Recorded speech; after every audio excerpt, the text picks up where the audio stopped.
Hola, ¿cómo están? Nuevamente en Panorama Económico por TLV1, Toda la Verdad Primero. Y el programa de hoy, que creo que lo vamos a titular Se viene el estallido, guarda una estricta relación con la última entrega que hicimos de este programa. Es que en realidad la crisis ya va entrando en una etapa de desenlace fatal y terminal. Y cuando hablamos de estallido, debemos recordar que formamos parte de un modelo que se viene dando hace más de 50 años. Un modelo de economía de casino, un modelo de concentración de renta financiera, fuga y endeudamiento, que deja un tendal de industricidio, gente desocupada, desempleo crónico y pauperización de buena parte de la población. Y seguramente ese saldo es el que vamos a ver después que esta crisis termine de surtir efectos definitivos. No obstante, ya tenemos que advertir que, como venimos diciendo desde hace 2 años y en sucesivas entregas de este programa, que ustedes las pueden ver sin ningún temor a quedar perdido, porque uno tras otro se engarza para explicar, hacer un diagnóstico de lo que hace esta administración, los grandes errores de diagnóstico y obviamente lo que era inevitable, la crisis, ¿no? O sea que ustedes pueden ver las anteriores entregas de este programa sin ningún temor a quedar perdido respecto al momento en que en su momento se dijeron las cosas. Y en este caso, lo que tenemos es que este estallido ya ocurrió. Ocurrió por el gran default social que está generando. En cuanto a gente desocupada, gente que ya no puede comer las 4 veces al día, gente que ya no se medica, niños que no se nutren y una gran cantidad de marginados que va a dejar este plan. Empresas pymes que quiebran, cierran, empresas transnacionales que se van y una economía que se endeuda cada vez más. Este es el estallido del que estamos hablando, más allá del desenlace muy duro que vamos a tener próximamente. Desenlace que va a operar en 3 fases. La fase económica, hoy es el día 18 de septiembre de 2025, hay un gran problema con los bonos y acciones argentinas que están cayendo, el dólar está cotizando a 1.500 pesos por unidad de dólar, el riesgo país ya supera los 1.400 puntos básicos, algunos bancos ya no están operando en dólares, algunos bancos privados esencialmente, que son los primeros que se alejan del sistema y generando una suerte de corralito selectivo de hecho del sector privado, ¿no? Y obviamente también problemas que se han dado recientemente. A saber, en primer lugar, y cuando terminamos de hacer el programa anterior, nos acercábamos a unas elecciones en la provincia de Buenos Aires. Estamos hablando de unas elecciones locales de diputados, senadores, concejales de los 135 municipios que componen la provincia de Buenos Aires y obviamente consejeros estudiantiles. Sin embargo, el gobierno pierde las elecciones por más de 14 puntos y esto genera una gran eclosión, motorizada en 3 pilares. La pérdida de la elección de la provincia de Buenos Aires, que generó un cambio de expectativas de cara a las elecciones del 26 de octubre, que el gobierno transitaba con mucho optimismo, pensaba que iba a arrasar, iba a ganar, y hoy en día el gobierno no sabe bien si va a haber en el poder el mes de octubre. En este caso estaríamos hablando de los idus de octubre, no los de marzo, ¿verdad? En segundo lugar, un plan económico inconsistente, que me corrijo, no es un plan económico, en realidad consiste en una serie de medidas de corte financiero especulativa, carry trade, retraso cambiario, un ajuste cavernícola del gasto, que en realidad es totalmente insustentable, un superávit fiscal que es base percibido caja, que en realidad en términos de devengado estamos en déficit y que intertemporalmente apunta a que el gasto va a aumentar, ya vamos a ver por qué, lo habíamos dicho en el anterior programa, un déficit fiscal también galopante a la suba, y obviamente también el cisne negro, los escándalos de corrupción, sobre todo el último referido a la Agencia Nacional de Discapacidad.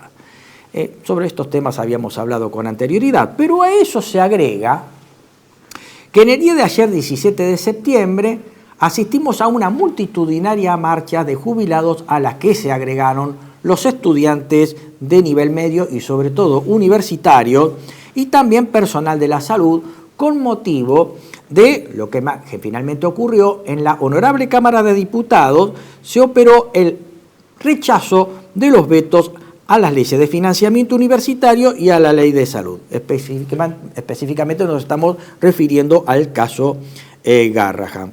Y finalmente, en el día de hoy, como remesón de lo acontecido en el día de ayer, tenemos este descalabro económico-financiero. Un dólar a 1.500, un riesgo país arriba de los 1.400 puntos básicos, una brutal caída de los bonos y acciones, que obviamente si no analizamos rondan el 60 o 70% al año. Actualmente está sesionando el Senado de la Nación.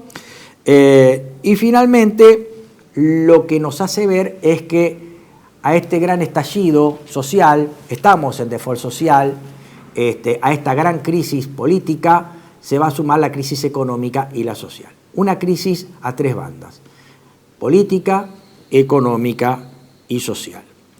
Lo que sí vislumbramos es que estamos rumbo a una nueva era, y Dios así lo quiera, a una nueva era en la que deberemos generar un giro copernicano en un modelo de acumulación perverso que tenemos, que es el económico, financiero, rentístico, a un modelo de industrialización, desarrollo y producción.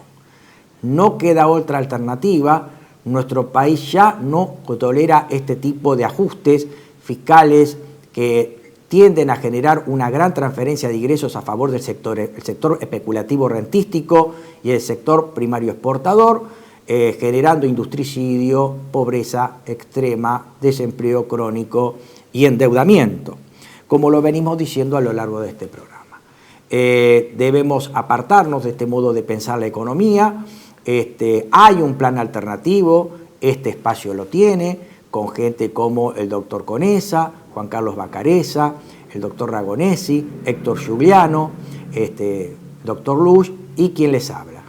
Conformamos un grupo de economistas de la buena economía, de la otra buena economía, de la economía del desarrollo, la producción, la industrialización, o sea que un plan alternativo existe. Lamentablemente, lo que tenemos es que dentro de esta gran crisis, los planes alternativos apuntan a regenerar este tipo de modelos totalmente perniciosos a la economía nacional. Ya tenemos lo que yo llamo los liberales 2.0, que toman distancia del gobierno, pero en definitiva resultan ser la misma cosa porque siempre terminan proponiendo lo mismo con los resultados lamentables, ¿no es cierto? Lo que sí es cierto que detrás de una gran crisis a veces surge algo nuevo. Muchas veces las crisis nos llevan a los prolegómenos de una nueva y futura crisis. Ojalá que esto no ocurra y ojalá que esta crisis sea terminada en el sentido de que constituya un aprendizaje para los argentinos para no volver a tropezar siempre con las mismas piedras. Si las cosas se hacen bien, lo veremos en los próximos minutos, quizás un nuevo mandatario que por ahí termine este periodo, que va a culminar el 10 de diciembre de 2027, si hace bien las cosas, por ahí se quede 10 años, porque quizás este nuevo mandatario, si hace las cosas bien, va a completar este periodo que terminará el 10 de diciembre de 2027, seguramente va a ser elegido por 4 años y si las cosas van bien, termine siendo elegido por otros 4. Por eso hablo de una nueva era posible, porque si el próximo presidente hace bien las cosas, es quizás que se quede 10 años. Y obviamente también un caso especial que debemos resaltar. Lamentablemente nuestro país ha tenido la maldición de las 3M, yo digo. Las 3M, que no estoy hablando de la cinta engomada de la gran fábrica manufacturera de Minnesota, ni de la cinta engomada, me estoy refiriendo. A las 3M me estoy diciendo la maldición de las 3M.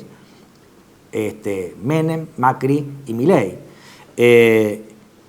Y obviamente una agenda también bastante pesada que también nos sumió a esto, que fueron los años de kirchnerismo, que también es responsable de esto. Si hemos tenido un Mauricio Macri como presidente de la Nación, si hemos tenido a un Milei como presidente de la Nación, la culpa apunta a una persona esencialmente, que es la doctora Cristina Fernández de Kirchner, que también es responsable de todo esto que nos está ocurriendo. El gobierno, no obstante, se siente optimista de cara a octubre. Cree que esto lo va a revertir, pero esto está desarmándose, esto está crujiendo. Estamos, creo, entrando a un desenlace definitivo. Y dicho sea de paso, ¿quién vota un gobierno que se está cayendo?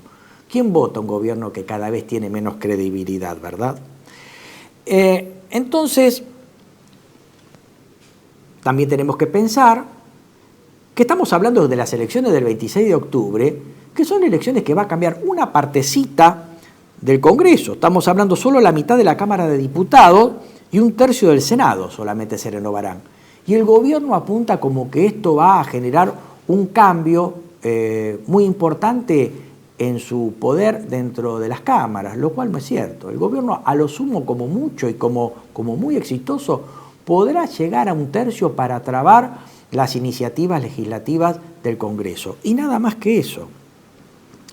Pero vamos a hablar un poquito de la gran crisis de representatividad que tiene nuestro país, de la gran crisis de legitimidad que tiene nuestro país. Y vamos a posicionarnos en las elecciones de la provincia de Buenos Aires. En los diarios generalmente nos presentan que el peronismo ganó en todas las secciones electorales menos la de la zona sur de la provincia de Buenos Aires, es decir, la quinta y la sexta, ¿no? Entonces, ahí está el primer mapa. Esto es lo que se presenta en los diarios generalmente, ¿ven? En violeta, zona sur de la provincia de Buenos Aires, está la quinta y sexta sección electoral, y el gobierno de Kicillof habría ganado en la restante, ¿no es cierto? Pero hay que recordar que esto es al solo efecto de ver cómo se reparten los senadores y diputados puestos en juego en las elecciones del 7 de septiembre. Lo que en realidad tenemos que considerar es que la provincia de Buenos Aires tiene 135 municipios, de los cuales, y ahí vamos a ir al segundo mapa, ganó la mayoría de ellos. Este es el mapa real, ¿no es cierto? Lejos de pintar el mapa de la provincia de Buenos Aires de violeta, tal como pretendía el gobierno de Kicillof, en realidad se terminó pintando de celeste del peronismo a cargo del titular del Ejecutivo del primer Estado argentino, Axel Kicillof. O sea, este es el verdadero mapa que tenemos que ponderar. Pero hay algo más, y esto también, por ejemplo, lo resaltaba en el último programa el teniente coronel Santiago Roque Alonso. Hay una gran crisis de representatividad, en donde ya en las últimas elecciones de 2023, paso, primera vuelta y segunda vuelta, como también en las distintas elecciones en las provincias que están dando de acuerdo a la agenda electoral de este año, como también en la provincia de Buenos Aires, lo que encontramos es que la primera minoría está formada por gente que no va a votar o que, habiéndose tomado el trabajo de ir a votar, procedió a votar en blanco o anular el voto. Vamos a los números. Generalmente nos dicen que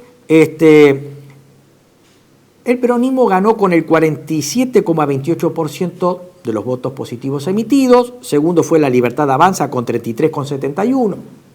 Después Somos con 5,26%. Y después la izquierda 4,37%. A partir de ahí el corte se atomiza con partidos chicos que no alcanzaron a obtener ninguna representación ni en Senado ni en diputados. Pero estos porcentajes se hacen sobre el voto, es decir, la cantidad de votos emitidos, los votos positivos hacia alguna agrupación política. Pero en realidad lo que se debe ponderar es el voto emitido frente a los que estaban en condiciones de votar.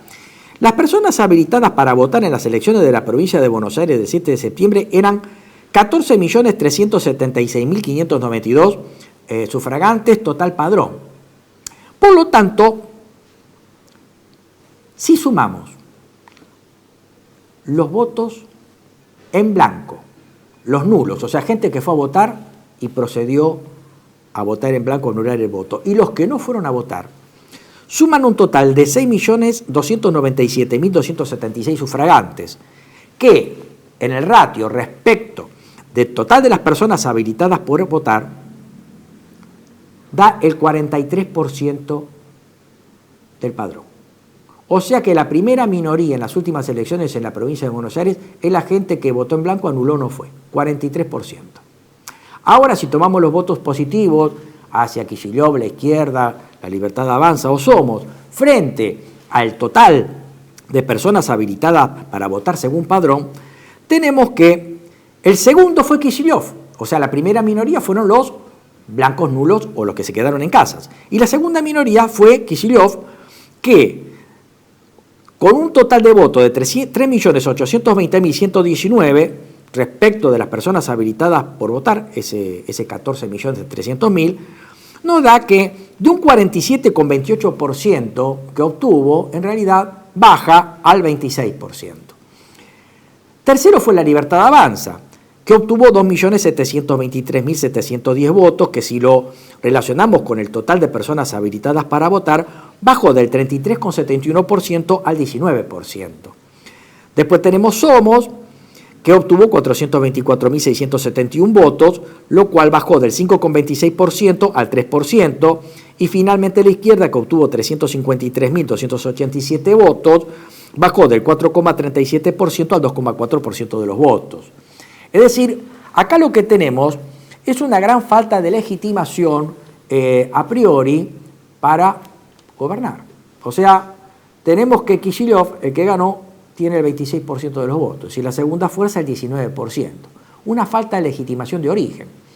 Y si tomamos en cuenta que este gobierno nacional, que está a cargo del Poder Ejecutivo, también asumió con minorías más bajas, si tenemos en cuenta la cantidad de gente que no fue a votar, estamos hablando año 23, entre paso, primera vuelta y segunda vuelta, había gente que sumaron entre 11 y 9 millones de personas que no fueron a votar.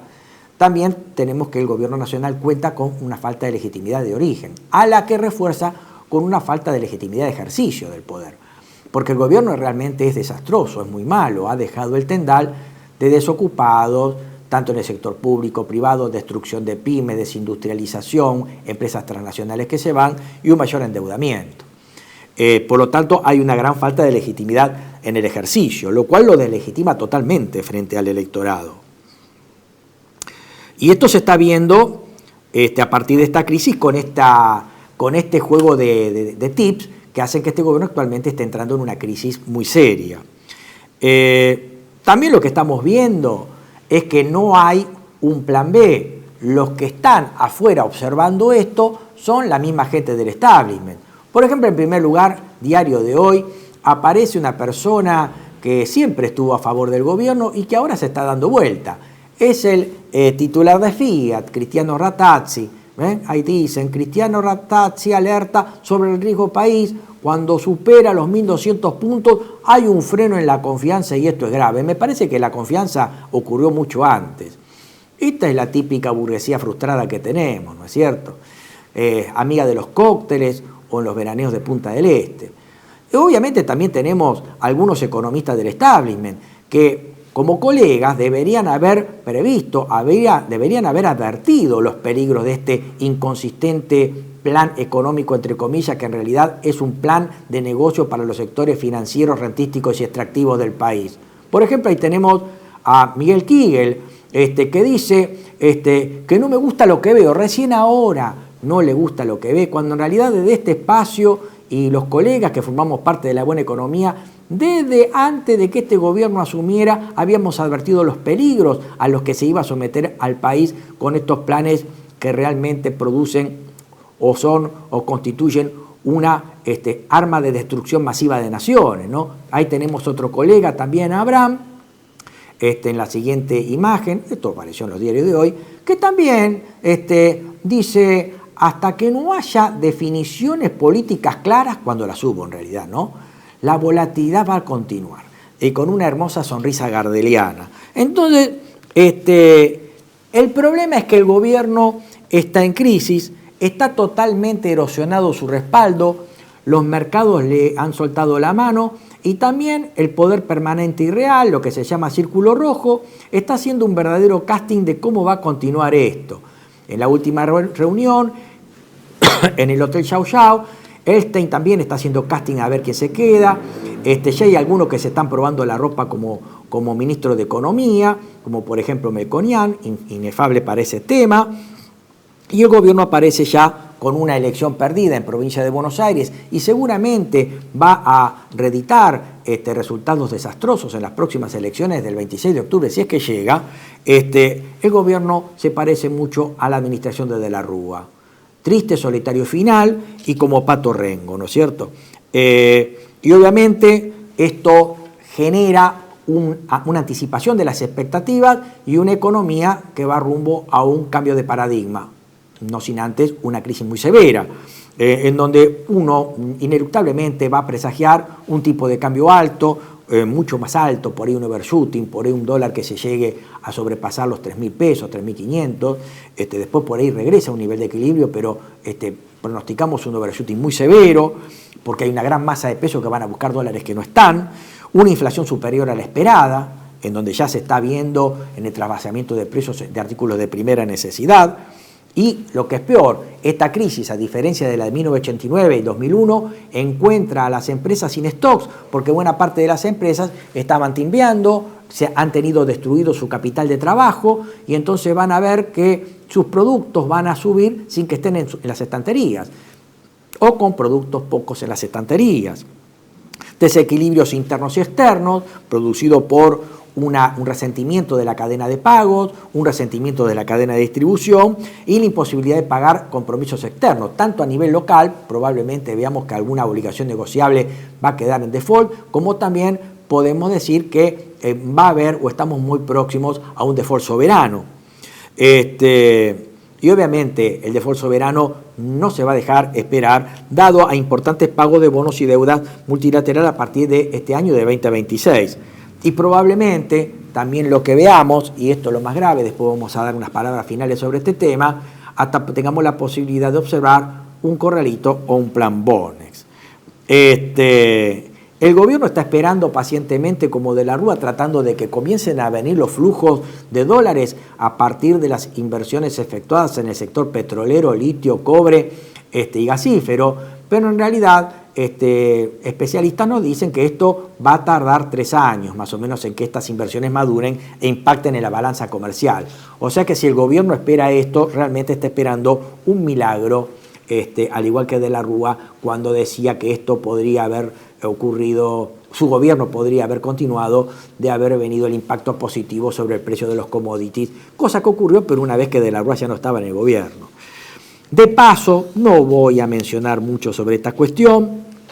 El lunes 15 de septiembre el presidente presentó el presupuesto nacional, un verdadero dibujo, un presupuesto que seguramente, a la luz de los acontecimientos políticos presentes, seguramente va a ser modificado y eventualmente va a tener que ser discutido y reformulado totalmente. Por lo tanto, no vamos a dar datos sobre lo que el presidente Milei anunció el 15 de septiembre. Lo que sí vemos es que el presidente no tiene plan B, o sea, no tiene reacción. Habíamos dicho en el programa pasado que es un boxeador grogui, que está en guardia recibiendo golpes, esperando a ver cuándo cae, o algún salvataje, que puede ser por vía del secretario del Tesoro de Estados Unidos, que puede llegar a ocurrir o no, pero en realidad esto no va a cambiar en nada, porque los problemas estructurales el gobierno no los puede cambiar, porque no tiene plan B. Él simplemente se ajustó a decir que va a mantener el equilibrio fiscal y que lo peor ya pasó, lejos de una realidad. El presidente parece una persona que dice chistes malos o está cayendo en el ridículo, y del ridículo no se vuelve. Y respecto del blindaje, esto se parece mucho a De la Rúa. De la Rúa había anunciado el blindaje en diciembre del 2000 y terminó cayendo el 20 de diciembre del 2001. Acá se da un récord absoluto en toda la historia económica argentina. Un blindaje que se anunció meses atrás termina haciendo colapsar nuestro país y ponerlo al borde del default soberano casi en el mismo año. Yo nunca vi esto en la historia económica de nuestro país. Y así todo, surgen gente que está en ridículo y no va a caer del ridículo. No vamos a mencionar, pero hay gente que anda publicando en las redes una serie de 50 razones para votar a Milei en octubre, ¿no es cierto? El general Perón decía que no hay peor cosa que un idiota con iniciativa, y acá tenemos un caso palmario. No voy a mencionar las 50 razones por las cuales habría que votar a Milei, pero simplemente vamos a aludir a algunas para que vean lo ridículo de esta postura. Ley antipiquetes, ¿no? En realidad, con la ley de antipiquetes, fíjense que hay una selección muy sesgada y muy injusta del piquete. El piquete fue establecido, o el protocolo antipiquetes, es para que los autos y los peatones circulen con naturalidad por la ciudad de Buenos Aires sin ser estorbados por cortes. Sin embargo, fíjense que los piquetes en realidad terminan llevando a los manifestantes arriba de las veredas y la fuerza de seguridad cortando las calles. O sea que el verdadero piquete en los hechos las hacen las fuerzas de seguridad, ¿verdad? Y aparte son discriminatorios y selectivos. Cuando son pocos y débiles se hace el piquete. Por ejemplo, a los jubilados. Se corta, se los pone en la vereda y se les pega. Se les da palos, gases lacrimógenos y otras sustancias. Mientras que cuando la marcha es muy multitudinaria, como la de ayer, no hay protocolo antipiquete. Lo cual torna a este sistema totalmente injusto, porque ya le digo, a los jubilados les pegan, pero a los estudiantes no. Y cuando hay marcha masiva no se hace nada. Dice, los homicidios en Rosario cayeron. Llama la atención que hayan caído los homicidios en Rosario producto del narcotráfico cuando no ha habido ningún desbaratamiento de banda, no hubo destrucción de búnkeres, no hubo nada. Simplemente llama la atención que el gobierno ha dado una especie de impunidad fiscal para que haya un blanqueo producto de estos sectores. No hubo represión ni destrucción de búnkeres, por lo tanto llama la atención esta pax romana que se da en homicidios en la ciudad de Rosario.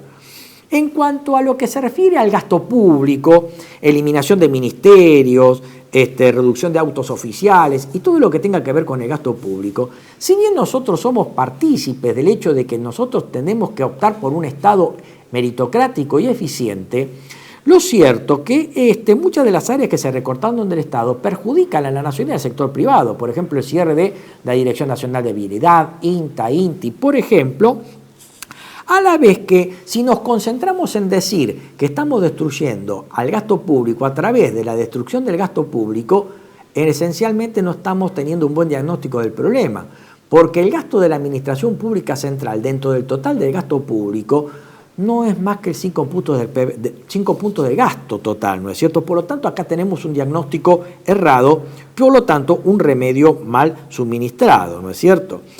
Cero emisión monetaria. Esto también es falso, porque se está emitiendo para el sector especulativo rentístico. Cuando la gente deja de tener plazo fijo o deja de tener bonos, va a pasar por el Banco Central, hay que emitir para pagar el principal e intereses. Somos de los pocos países con superávit fiscal, reducción de inflación y salida de recesión. Terribles mentiras. Hay inflación reprimida, que cuando venga esta crisis va a comenzar a subir, va a manifestarse. La inflación está mal medida porque está basándose en una canasta del año 2004, por lo tanto se está subvaluando la inflación en términos de 15 o 20 puntos por año. Hay recesión, algunos sectores están aumentando, pero es el rebote del gato muerto. Y el déficit fiscal en términos de devengados existe y va a prolongarse a lo largo del tiempo por las razones que vimos en la anterior emisión de Panorama Económico. Es decir, está aumentando la participación del sector financiero y obviamente hay un gasto público que está pisado, pero en realidad va a aflorar, que es el del gasto público, jubilaciones o transferencias y sueldos de empleados públicos. Unificación del tipo de cambio. Hay distintos tipos de cambio en realidad. Contado con liqui, MEP, Blue, tarjeta, etc. Y acá vamos a hacer una pausa y nos vamos a ver después de un ratito para seguir viendo esta sarta de idioteces que se escriben en las redes y que tratan de engañar a gente que ya no puede ser engañada. Nos vemos en un ratito. Regresamos.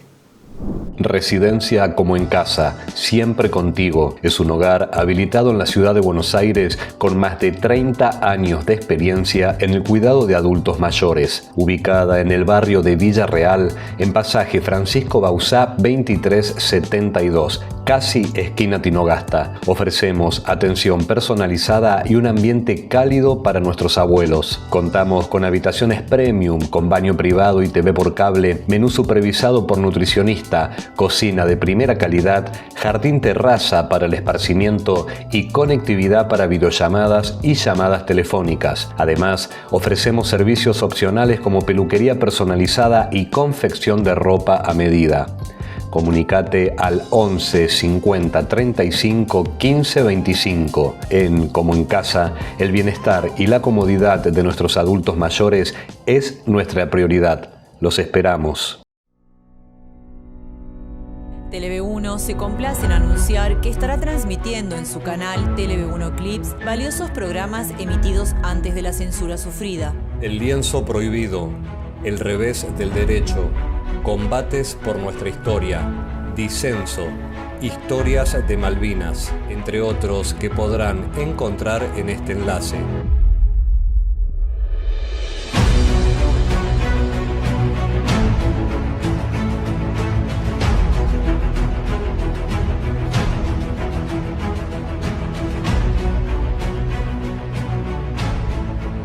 Agradecemos su aprovechamiento y difusión. Bienvenidos a CEPA, Centro de Estudios del Pensamiento Americano.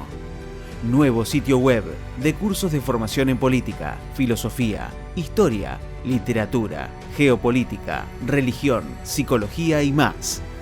Cursos de formación que reflejan el verdadero pensamiento americano. Lo invitamos a elegir el curso de su agrado ingresando en www.cepa.la.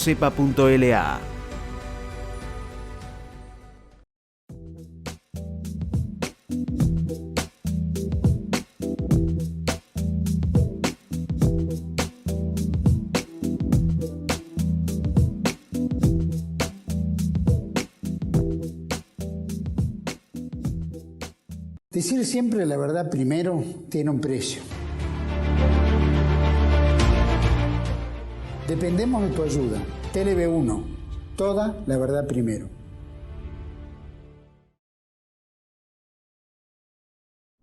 Continuamos con Panorama Económico. Estamos viendo una serie de ideas que ha tirado una serie de gente para fortalecer la votación hacia el oficialismo de cara a las elecciones del 26 de octubre, ¿no?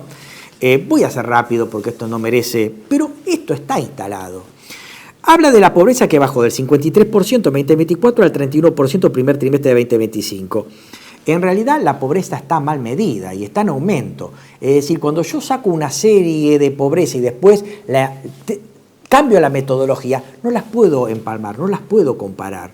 Si yo hago eso en una materia de cuentas nacionales en la Facultad Económica, me van a bochar. Esto es una verdadera brutalidad estadística, tratar de empalmar series hechas en distintos momentos, pero sobre todo con distinta metodología, ¿no? La reducción de la deuda total habla. La deuda está aumentando, tanto interna como externa. Hago remisión a los programas que hemos hecho acá en Panorama Económico con Héctor Giuliano o a los programas que también hizo Héctor en este canal. No hago más que remitir veritatis causae a lo que ha dicho en innumerables ocasiones el maestro Héctor Giuliano. Desarme de la LELIQ y otros pasivos remunerados del Banco Central. Sí, las LELIQ se desarmaron, pero las novaron con otra deuda. Es decir, están cambiando deuda con deuda. Por lo tanto, el problema del déficit fiscal sigue en alza y bien vivito y coleando, ¿no? Aumento de la reserva del Banco Central. Las reservas están cayendo. Estamos al borde de una crisis de balance de pagos. Eliminación de retenciones. Fue anunciada por el presidente Milei en el último acto de la Sociedad Rural Argentina. Y en realidad lo que hay que decir que la gente, los socios, aplaudieron a Milei este anuncio, pero en realidad lo que hay que decir es que el nivel de retenciones, después de la baja anunciada por Milei, es el mismo que había durante la administración de Alberto Fernández. Yo no sé qué aplaudieron, o realmente si tenían noción de lo que estaban aplaudiendo. En cuanto a la parte micro, subió los montos de las transferencias que la AFIP ya no te persigue. En realidad, más allá de la reforma tributaria regresiva que introdujo este gobierno y que fue analizada en Panorama Económico de otras entregas pretéritas, en realidad lo que tenemos es una especie de blanqueo permanente, sin recaudación y una suerte de mínimo que se ha elevado y que permite una evasión más cómoda por parte de los sectores que no cumplen con sus obligaciones tributarias. Después habla de, ahora pueden pedir por internet cosas que en el resto del mundo son normales. Liberó las importaciones. Y lo que es cierto es que el retraso cambiario, unido a la baja de aranceles, está destruyendo al sector PYME. Todo para poner contento a este señor que puede comprar cosas en cualquier lugar del mundo y sin sobresalto, ¿no? Recuperación de los salarios en dólares. Esto ya lo vimos durante 10 años, durante la época de la convertibilidad. El asalariado podía tranquilamente ver valorizado su salario en dólares, podía comprarlos, es más, pero el poder adquisitivo de ese salario, sea en pesos o en dólares, era muy bajo y caía a lo largo del tiempo. Por lo tanto, de nada sirve tener salarios altos en dólares cuando yo no puedo completar una canasta para la supervivencia. Ley de bases. Bueno, la ley de bases no es un logro, tiene algo que es altamente bochornoso, que es el régimen de inversiones de grandes, el régimen de incentivo a grandes inversiones, que en realidad se traduce en un bill de inmunidad fiscal, aduanera y cambiaria para un grupo de empresas de grandes inversiones a partir de $200 millones y por 30 años, ¿verdad? Dice, se acabó la justicia social para robar. Una cosa es tratar de investigar aquellas prestaciones que se dieron mal, pero otra cosa distinta es dejar el tendal de jubilados sin asistencia, discapacitados y niños, ¿verdad? El sector privado volvió a generar empleo. Es totalmente lo contrario. El sector privado está generando un fuerte desempleo y la destrucción de puestos de trabajo, tanto en el sector pyme como empresas, por ejemplo, las transnacionales que se van del país. Cada vez más profesionales consideran regresar. Me remito al anterior. Más que nada es un modelo totalmente expulsivo de gente, ¿no es cierto? Eliminación de la agenda woke que habla, ¿no? Y acá también una verdadera mentira, porque, por ejemplo, cuando se cierra el INADI, las funciones del INADI fueron transferidas al Ministerio de Justicia, por lo tanto no es así. Del mismo modo también los ciudadanos o muchos ciudadanos son víctimas de los llamados observatorios privados que tratan de ver el desempeño de esta gente en la actividad pública, por ejemplo, diarios, revistas, redes sociales, etcétera, a los efectos de criminalizarlos. Y sabemos bien que está prohibido el espionaje interno. Sin embargo, estos observatorios lo hacen y ponen en aprietos y dificultades a ciudadanos que simplemente opinan. Obviamente esto contrariando a la libertad de opinión que se supone en nuestro país siempre se alardea como una garantía, ¿verdad? Después habla de un fin del curro del SADAIC, lo que implica es legitimar la evasión de gente que no paga los derechos de autor de intérpretes y compositores, que es el producto de su trabajo, y una vez que hace difusión pública genera un hecho imponible, que es pagar las regalías por la obra que ha hecho o que ha interpretado. Otro rechazó el aborto. Es mentira. Este gobierno, del mismo modo que la fórmula presidencial, cuando estaba en la Cámara de Diputados, no generó ningún proyecto de ley tendiente a derogar la ley del aborto, tanto el presidente como la vicepresidente. Es más, hoy en día el aborto puede realizarse fácilmente hasta en farmacia, porque el decreto 70/23 permite que los abortos puedan realizarse, por ejemplo, en una farmacia. Y terminando con este tema, yo no voy a seguir mencionando más puntos.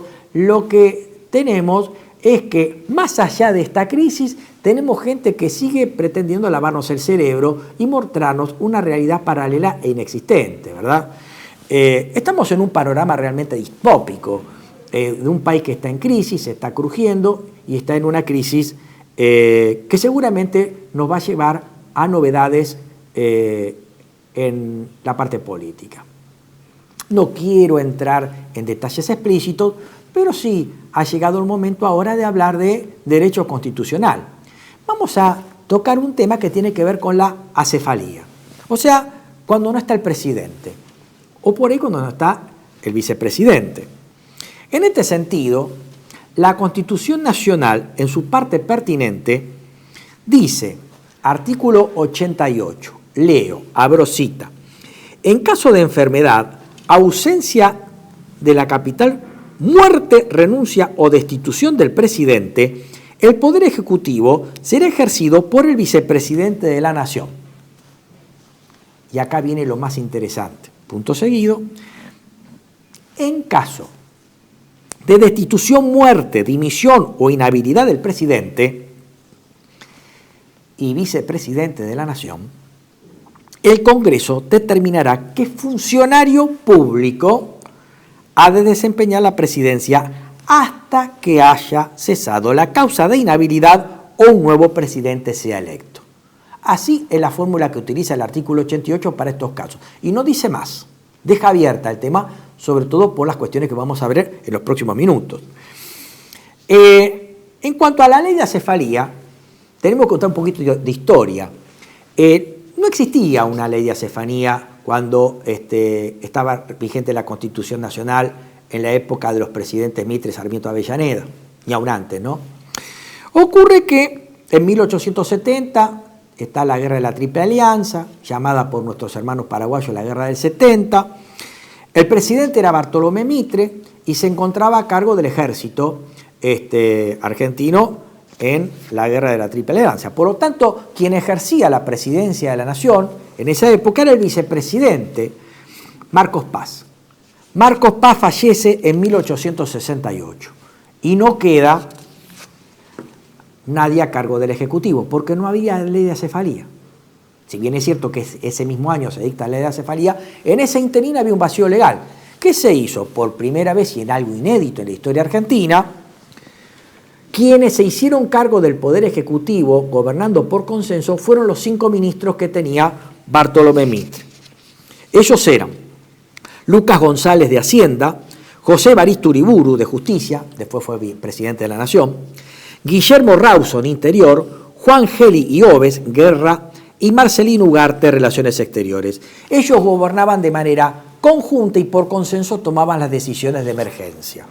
Sin embargo, como decía, ese mismo año, 1868, se dicta la Ley 252 de acefalía, que estableció, entre otras cosas, el orden sucesorio que hoy impera en nuestra legislación vigente. Vale decir que quien reemplaza al presidente es el vicepresidente, lo dice la Constitución, y en ausencia del vicepresidente de la Nación, quien ejerce interinamente la presidencia es A, el presidente provisional del Senado, B, el presidente de la Honorable Cámara de Diputados de la Nación, C, el presidente de la Corte Suprema de Justicia de la Nación. En este sentido, cualquiera que asumiera debía en los 30 días siguientes convocar a elecciones y entregar el mandato al nuevo presidente electo para que complete el mandato vigente. Sin embargo, en el año 1975, época de una gran convulsión política social en nuestro país, la ley 252 de la ley de acefalía es derogada por la actualmente vigente 20972, la cual fue modificada en el año 2002 en época del presidente Duhalde por la ley 25716. Por lo tanto, lo que tenemos actualmente es la Constitución, artículo 88, ley de acefalía 20972, con la modificatoria introducida por la administración Duhalde o durante la administración Duhalde 25716. Dice el artículo primero, abro cita, en caso de acefalía por falta de presidente y vicepresidente de la Nación, el Poder Ejecutivo será desempeñado transitoriamente, en primer lugar por el presidente provisorio del Senado, en segundo lugar por el presidente de la Cámara de Diputados y, a falta de estos, por el presidente de la Corte Suprema de Justicia de la Nación, hasta tanto el Congreso, reunido en asamblea, haga la designación a que se refiere el artículo 88 de la Constitución Nacional. Por lo tanto, actualmente, haciendo un juego de lo que dice este artículo primero de la ley de acefalía con lo que dice el artículo 88, la línea sucesoria actual quedaría conformada, en primer lugar, por la vicepresidenta de la Nación, Victoria Villarruel. En segundo lugar, por el presidente provisional del Senado, Bartolomé Abdala. En tercer lugar, por el presidente de la Honorable Cámara de Diputados de la Nación, Martín Menem. Y en tercer lugar, por el presidente de la Corte Suprema de Justicia de la Nación, Horacio Rosati. Dice el artículo segundo de la ley de acefalía vigente, la designación, en tal caso, se efectuará por el Congreso de la Nación, en asamblea que se convocará y presidirá quien ejerza la presidencia del Senado y que se reunirá por imperio de esta ley dentro de las 48 horas siguientes al hecho de la acefalía. La asamblea se constituirá en primera convocatoria con la presencia de las 2/3 partes de los miembros de cada cámara que la componen. Si no se logra ese quórum, se reunirá nuevamente a las 48 horas siguientes, constituyéndose en tal caso con simple mayoría de los miembros de cada Cámara. Dice el artículo 3: la designación se hará por mayoría absoluta de los presentes.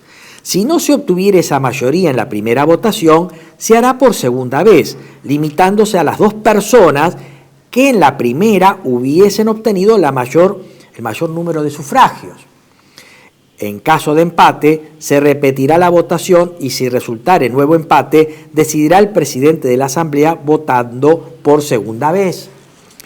El voto será siempre nominal, la designación deberá quedar concluida en una sola reunión de la Asamblea. El artículo 4 dice que la determinación recaerá en un funcionario, siguiendo la línea del artículo 88 de la Constitución Nacional, que reúna los requisitos del artículo 89, o sea, las calidades que tiene que tener el presidente de la Nación, y que desempeñe alguno de los siguientes mandatos populares electivos: senador nacional, diputado nacional o gobernador de provincia. En caso de existir presidente y vicepresidente de la Nación electos, estos asumirán los cargos acéfalos. En cuanto a lo previsto en este artículo 4, en caso de existir presidente y vicepresidente electo, estos asumirán los cargos acéfalos, cosa que actualmente no ocurre que hayan presidente y vicepresidente acéfalo. Y ahí hace remisión al artículo 153 y 154 del Código Electoral, ¿no es cierto? El cual establece, el artículo 153 del Código Electoral Nacional, que en caso de muerte o renuncia de cualquiera de los candidatos de la fórmula que haya sido proclamada electa, se aplicará lo dispuesto en el artículo 88 de la Constitución Nacional. Y el 154 dice, en caso de muerte de los 2 candidatos, o sea, presidente y vicepresidente electo, cualquiera de las 2 fórmulas más votadas en la primera vuelta electoral y antes de producirse la segunda, se convocará a una nueva elección. Esto es un caso hipotético, no está aconteciendo en la actualidad. El artículo 6 de la Ley de Acefalía vigente dice que el funcionario que ha de ejercer el Poder Ejecutivo actuará con el título que le confiere el cargo, presidente, pero con el agregado en ejercicio del Poder Ejecutivo. Ahora, sobre la base de este plexo normativo, vamos a ver qué ocurrió en la última crisis que hemos tenido, que es la crisis del 2001-2002. Tenemos que el 21 de diciembre del 2002 renuncia el presidente de la Rúa. Como el vicepresidente Carlos Chacho Álvarez ya había renunciado en octubre de este año, asumió, por la aplicación de la Ley 20972, el presidente provisional del Senado, Ramón Puerta, que resultó electo gobernador, del cual resultó electo en la Asamblea Legislativa convocada, fue Adolfo Rodríguez Sá, que era gobernador de la provincia de San Luis. La elección fue el 23 de diciembre de 2001. En dicha asamblea se dispuso que se convocarían elecciones el 3 de marzo del 2002. O sea, ahí tenemos que no iba a cumplir mandato Rodríguez Sá, que si no, se convocaban elecciones para el 3 de marzo del 2002, bajo el sistema de ley de lemas para que el presidente electo complete el mandato inconcluso en el espíritu de la derogada Ley 252. Esto se va a abandonar con la reforma. Ante la gran crisis bíblica que teníamos en el 2001-2002, el doctor Adolfo Rodríguez Sá, ya sabemos, fue a Chapadmalal, tuvo una serie de inconvenientes, le cortaron la luz, le quitaron la custodia, escapó de la residencia de Chapadmalal, se fue a su provincia, 7 días después de asumido, y renunció al cargo desde su provincia el 30 de diciembre del 2001. Como Puerta ya había renunciado, asumió la presidencia el presidente de la Honorable Cámara de Diputados, Eduardo Camaño, quien convocó nuevamente a una asamblea legislativa que ungió como presidente al gobernador de la provincia de Buenos Aires, doctor Eduardo Duhalde, pero con mandato, acá está lo importante, con mandato hasta el 10 de diciembre del 2003, o sea, cumple mandato. Y esto es un poco lo que nos ha dejado el plexo normativo y la praxis adoptada en la última crisis institucional importante que tenemos. En este sentido, hago alusión al texto de designación de Duhalde en la Asamblea Legislativa con fecha 1 de enero de 2002. Específicamente me voy a detener en el considerando 5 y 6 de este instrumento, que dice que existe consenso suficiente para que el cargo de presidente de la Nación Argentina sea ejercido por el actual senador nacional por la provincia de Buenos Aires, Eduardo Alberto Duhalde. Que el mandato del presidente elegido por la Asamblea para ejercer el Poder Ejecutivo Nacional vencerá en forma automática y de pleno derecho el 10 de diciembre del 2003. Hago una fe de rata, Duhalde había sido gobernador de la provincia de Buenos Aires, pero en este caso era senador nacional, ¿no? Finalmente, sabemos que la crisis imperante, no resuelta, algo más o menos parecido a lo que está pasando ahora, una gran crisis que no podía ser resuelta, no había plan B, un gran vacío de poder, una crisis dirigencial, crisis larga, 5 presidentes, ¿no? Y bueno, Duhalde también fue víctima de esta crisis larga, crisis imperante, el hecho detonante, fueron 2 manifestantes de izquierdas muertos, Cotequi y Santellán, en la estación Avellaneda, el día 26 de junio del 2002, el gran asambleísmo popular que había en todo el país y en la ciudad de Buenos Aires, producto del corralito, el corralón financiero, y al grito de que se vayan todos, Duhalde decide convocar a elecciones y entregar el mandato el 25 de mayo del 2003. No obstante, prevé o promueve la modificación de la ley de acefalías por la ley 25716, tal como habíamos dicho. Y acá viene esta cuestión que seguramente va a suscitar un problema si esta crisis que tenemos en el país rememora lo que ocurrió en el 2001-2002. Hay 2 posturas que divide aguas entre los constitucionalistas. Una dice que es la más estricta a la letra de la ley, que el presidente electo en la Asamblea Legislativa lo que tiene que hacer es inmediatamente convocar elecciones, porque los 2 cargos que se eligen por el voto directo y popular son los de presidente y vice.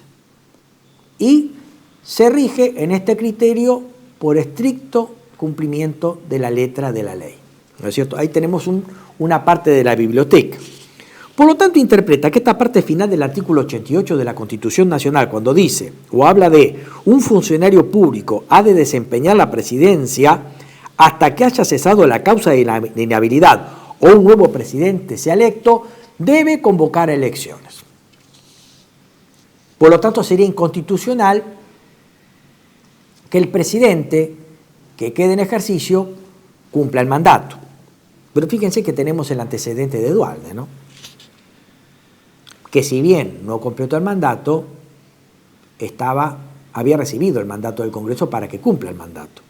Esto en el espíritu del artículo 94 de la Constitución, que dice que los 2, tanto presidente y vice, son los 2 cargos elegidos directamente por el voto de la gente, ¿no es cierto? Y el único candidato, el único cargo, el único legitimado para cumplir el mandato es el vicepresidente de la Nación, en los términos de la primera parte del artículo 88 de la Constitución Nacional.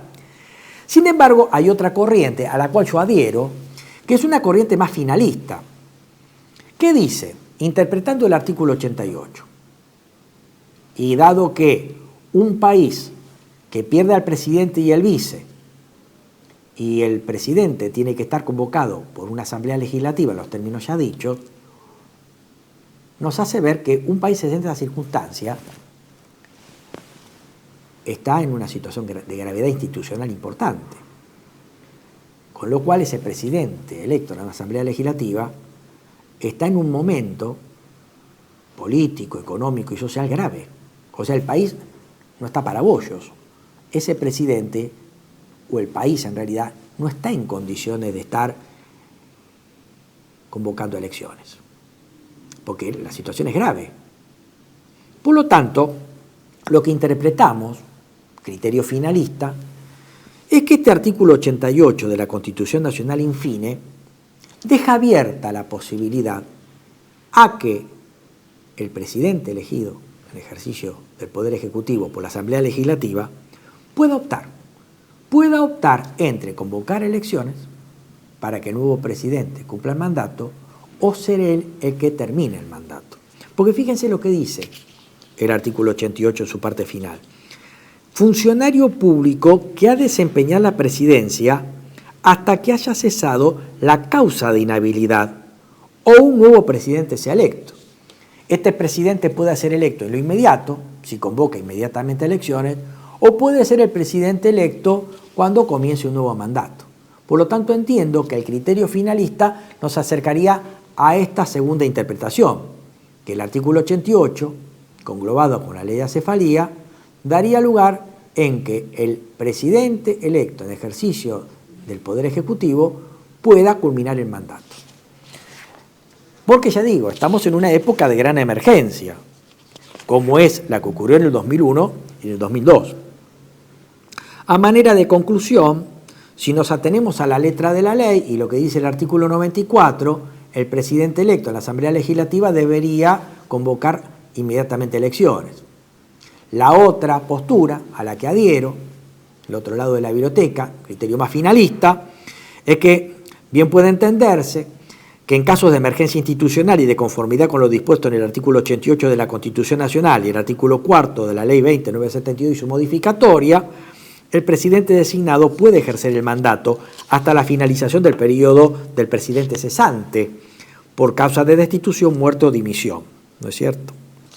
Un tema, cerramos la parte de derecho constitucional, y también se anda hablando de la posibilidad de que existan negociaciones tendientes a que si el presidente abandona voluntariamente el cargo, no puedan juzgárselos por la causa de corrupción. Es cierto que el presidente ya está verificando las causales para que pueda ser removido por juicio político. Lo que ocurre es que la crisis es tan importante, grave y rápida, es que no dan los tiempos para que pueda ser destituido a través de un juicio político. Con lo cual se habla de una negociación para que éste renuncie. Y obviamente se está hablando de que se lo apartaría de los delitos de corrupción, lo cual en realidad no debería ser así. También se habla de la posibilidad de que la ex vicepresidente y presidente 2 veces del país, Cristina Fernández de Kirchner, pueda ser indultada. De hecho, hay algunas presiones que hablan de que el futuro presidente peronista debería indultar a la presidenta de la Nación. Y tenemos que decir que esto es imposible, no puede ocurrir porque sería inconstitucional. El artículo 36 de la Constitución Nacional impide el indulto a Cristina Fernández de Kirchner. Porque dice, esta Constitución mantendrá su imperio aun cuando se interrumpiere su observancia por acto de fuerza contra el orden institucional y el sistema democrático. Estos actos serán insanablemente nulos. El siguiente párrafo dice, sus autores serán pasibles de la sanción prevista en el artículo 29, infames traidores a la patria, inhabilitados a perpetuidad para ocupar cargos públicos y esto es importante, y excluido de los beneficios del indulto y la conmutación de penas. Más adelante dice, penúltimo párrafo del 36 de la Constitución Nacional, atentará asimismo contra el sistema democrático quien incurriere en grave delito doloso contra el Estado, que conlleve enriquecimiento, quedando inhabilitado por el tiempo que las leyes determinen para ocupar cargos o empleos públicos. Esto quiere decir que los delitos se consideran delitos contra el sistema democrático aquellos dolosos efectuados contra el Estado. Si esto atenta contra el orden democrático, significa, yendo al segundo párrafo del 36, que este tipo de delitos están excluidos de los beneficios del indulto y la conmutación de pena. Esto es un poco un raconto de lo que nos está pasando ahora. Quedó hablar sobre cuestiones que tienen que ver con posibles medidas que se tomen, corralito, por ahí un plan Bonex, pero me parece que sobre estas cuestiones podríamos hacer una entrega especial para describir lo que lamentablemente está en la cabeza de determinada gente del establishment.